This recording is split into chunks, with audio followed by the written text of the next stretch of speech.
أول ليلة طلب مني أغير ديني، قلت له إذا ما تغتصبني وعد أغير ديني وأخدمك يعني بإيش ما تريد. قال لي لا، أنت ما راح تصيرين مسلمة إلا ويغتصبوك المسلمين. يعني بالرغم أنك أبديتي رغبتك في الدخول في الإسلام، قلت له إذا لا ما هو مصر. نعم. هذا دليل أنه هو أصلا ليس مسلم وليس، وهذا وحش. فبليلتها كنت مريضة وما اغتصبني. ثاني يوم اغتصبني، أخذني على المحكمة الإسلامية بموصل اللي كان بيها الشيخ مالهم القاضي حسين، شيخ الدواعش، شيخ المحكمة اللي كان يقرأ علينا القرآن. وهاي كان آلاف البنات ماسك بيدهم الدواعش ويجيبوهم على المحكمة. كان بها بنات أعرفهم حتى ما قدرت أحكي وياهم ولا ليش رايحين المحكمة؟ علشان إيش؟ إعلان إسلامكم؟ من رحنا على المحكمة نروح ياخذوا لنا الصورة قبل كل شيء ويكتبون عليها الرقم الداعش اللي نحن عنده ويعلقوها بالمحكمة، ويفوتون داعش كل يوم كل ساعة يجون كشيء كمحلات يشوفون يباوعون على الصور مثل معرض يعني. مثل معرض. لا من تروح على معرض اكو شغلات تحبها تريد تشتريها يمكن تطلع غالية. فاحنا كنا لا، بلاش، بيع بأقل ثمن، بلا ثمن، إيجار، هدايا.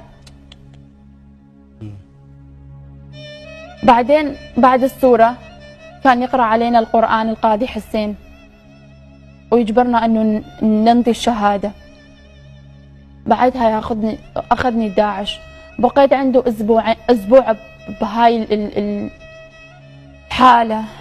كان يجون دواعش لعنده على مود شغلتهم القتل. وهذا كان كل يوم يعني يجبرونا انه نلبس لبس العاريات ونقدم لهم الماء والاكل والهذا.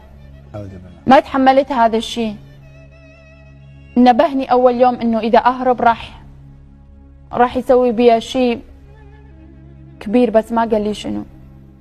هربت يوم كان عندهم اجتماع، هربت ولكن مسكني وضربني وخلاني بليلة واحدة بين 6 حراس بغرفة. هو نفس الشخص هذا؟ هو نفس الشخص. لا مو السمين اللي أخذني من قلت له أخذني لا ياخذني سمين. الثاني نعم. ليلة واحدة 6 حراس تعدوا علي للصبح. أعوذ بالله. بعدها 3 أيام ما قدرت أحرك، ما قمت عن التخت. وراها باعوني الاثنين من الحمدانية. شنو يعني باعوك؟ باعوني، اجوا الاثنين شافوني عجبوهم شكلي. وشفتيهم يقبضون فلوس نظير؟ نعم. يعني مثلا بكم باعك؟ اسف على الاسئله. لا ما هذه امور وحشيه، هاي شغلتهم، غريبه على البشريه. هاي شغلتهم. ولكن يعني مثلا قال ابيعها بكم؟ 100 دولار، 200 دولار، 1000 دولار؟ يعني 100 اقل من 100. 100 دولار 100 دولار او اقل او ببلاش، او اللي ما يحتاج هدايا يعني يهديه. هذول اللي بالحمدانيه اللي اشتروني بقيت عندهم 2 أسبوع او اكثر، لحتى هم سووا بي اللي كانوا يريدون. اعوذ بالله. كان كل واحد يجي، كل من يشتهينا ياخذنا برغبته. ورفيقاتك او صاحباتك او اهلك هم بعد يمكن قاعدين يبيعونهم ويشترون فيهم طبعا نخاسه يعني. شفت البنات بالمحكمه من كانوا يبيعوهم. بعد ما هم ملوا مني وكانوا يريدون غيري، جابوا لهم 2 من البنات هم ايزيديات على مكاني. كانوا ملابس البنات اللي اغتصبوهم قبلي بعدها على الارض، وبنات انتحروا عندهم. من جابوا بنات بدالي واخذوني لغير اشخاص اللي كانوا بالسيطره، بين سيطره الموصل وسيطره الحمدانيه. ظليت عند هذول الاثنين هم ما اعرف كم اسابيع. بعدها وصلت لعند سايق، هو اللي اخذني. بقيت لا بقيت عنده بعد وهربت من عنده. هربت، نجحت بليلته، دخلت على بيت مسلمين سنة من الموصل، طلبت مساعدتهم ووقفوا معايا. 17 يوم ظليت عندهم لحد ما سووا لي هوية إسلامية، وجابوا لي الخمار والعباية وودوني على الحدود. حتى بالطريق من كانوا يتحرشون بي، من قال لي انتم سبايا، ما كنت اعرف شنو السبايا. بعدين ظلينا يوم يعني سبايا يعني عبيد. انا ما كنت اعرف شنو ولا يعني قريت التاريخ، كنت ادرس عربي وادبي، قريت، ولكن كانت هذه الشغلات قديمه. نعم، هذه قبل 1400 سنه مثلا. وحتى من كنت اقراها بالتاريخ ما كنت اقول يعني قصص وكتبوها، ما مستحيل يجي شخص ابدا. نهائيا السبي انتهى في الاسلام، والعبوديه انتهت في الاسلام فالثاني يوم هم قسمونا، طلعوني ويا 63 بنت، هم بنات اخويا وياي، الى غير مقر بالموصل. ظلينا يومين هناك، لا كان يجيبوا لنا اكل، يعني اكل على الباب الغرفه ويطلعون، ما كنا نعرف ايش راح يصير بينا. ثالث يوم فاتوا على المقر، اكثر من 130 داعش فات على المقر وقام يختار البنات. بنات تصرخ، تفقد الوعي، تزوع، ما كان ينفع معاهم اي شيء. لا حول ولا قوة. ياخذون البنات. الى اي سن يعني كانوا يرحمون الطفلات؟ لا، من السن التاسع لفوق لما فوق. يغتصبون من سن 9 سنوات؟ نعم. اعوذ بالله. فمن من كانوا يختارون، اختارني شخص كان سمين، لو بعد مليون سنه اشوفه اعرفه، من موصل، كان اسمه سلوان، سمين وشعره طويل ولحيته طويله. يعني كنتوا تعرفونه من الاول ولا تذكرينه؟ لا، من اللهجه نعرفهم.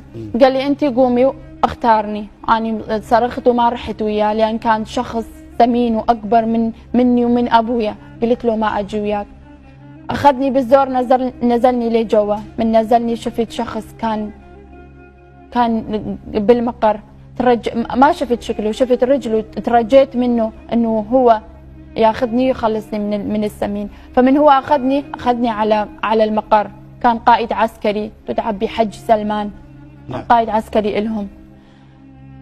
اخذني على المقر، كان عنده حمايه 6 حراس وسايق وشخص جابه يعلمني الدين وهاي.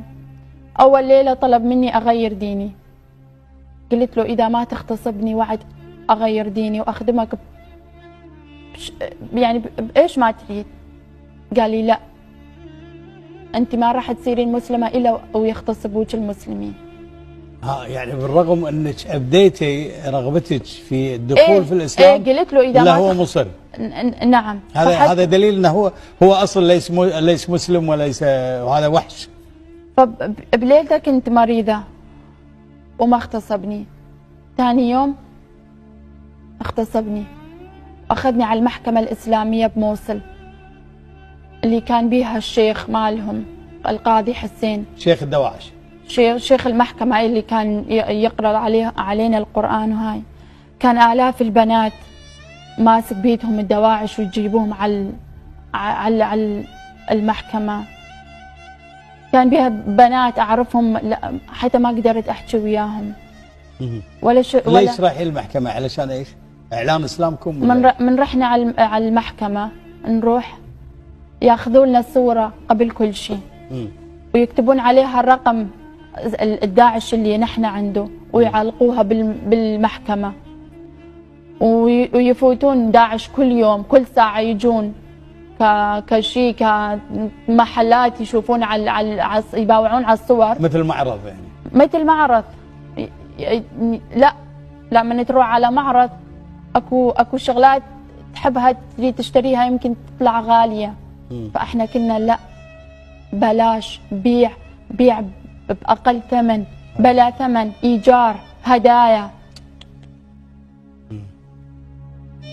بعدين بعد السورة كان يقرأ علينا القرآن القاضي حسين ويجبرنا أنه ننطي الشهادة.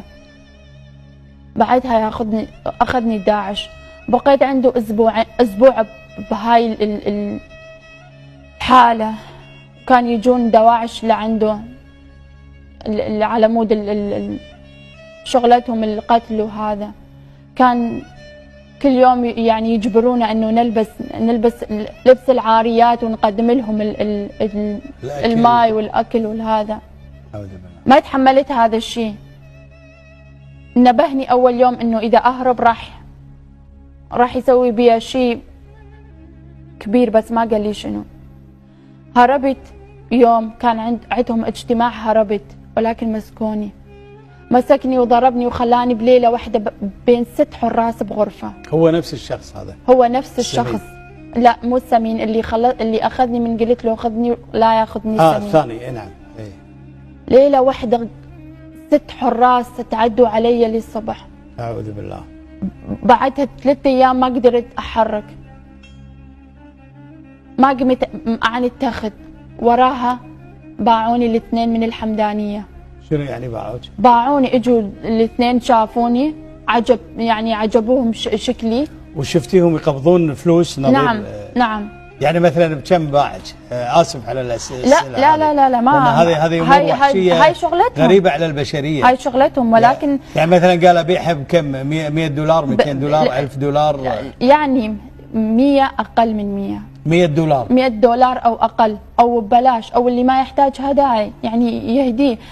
هذول اللي بالحمدانيه اللي اشتروني بقيت عندهم 2 أسبوع او اكثر، لحتى هم سووا بي اللي كانوا يريدون. اعوذ بالله. كان كل واحد يجي، كل من يشتهينا ياخذنا برغبته. ورفيقاتك او صاحباتك او اهلك هم بعد يمكن قاعدين يبيعونهم ويشترون فيهم؟ طبعا نخاسه يعني. شفت البنات بالمحكمه من كانوا يبيعوهم. بعد ما هم ملوا مني وكانوا يريدون غيري، جابوا لهم 2 من البنات هم ايزيديات على مكاني. كانوا ملابس البنات اللي اغتصبوهم قبلي بعدها على الارض، وبنات انتحروا عندهم. من جابوا بنات بدالي واخذوني لغير اشخاص اللي كانوا بالسيطره، بين سيطره الموصل وسيطره الحمدانيه. ظليت عند هذول الاثنين هم ما اعرف كم اسابيع. بعدها وصلت لعند سايق، هو اللي اخذني. بقيت عنده بعد، وهربت من عنده. هربت، نجحت بليلته، دخلت على بيت مسلمين سنة من الموصل، طلبت مساعدتهم ووقفوا معايا. 17 يوم ظليت عندهم لحد ما سووا لي هوية إسلامية، وجابوا لي الخمار والعباية وودوني على الحدود. من دخلنا على المركز فتنا على المقر، شفنا مئات البنات قاعدين اللي أخذوهم ب3 آب قبلنا. دخلونا على المقر، قعدنا. كلمت ويا واحدة منهم، سألتها، كانت من غير قرية من الإيزيدين. قالت أول يوم من جابونا على هذا المقر أكثر من 400 بنت جابوها على هذا المقر، وكل يوم يجون يختارون بنات وياخذوهم. يختارون وياخذونهم للاغتصاب؟ سبي، نعم. يعني كان يعني يسوون الاغتصاب، البيع، وكل شيء يسوون بالبنات.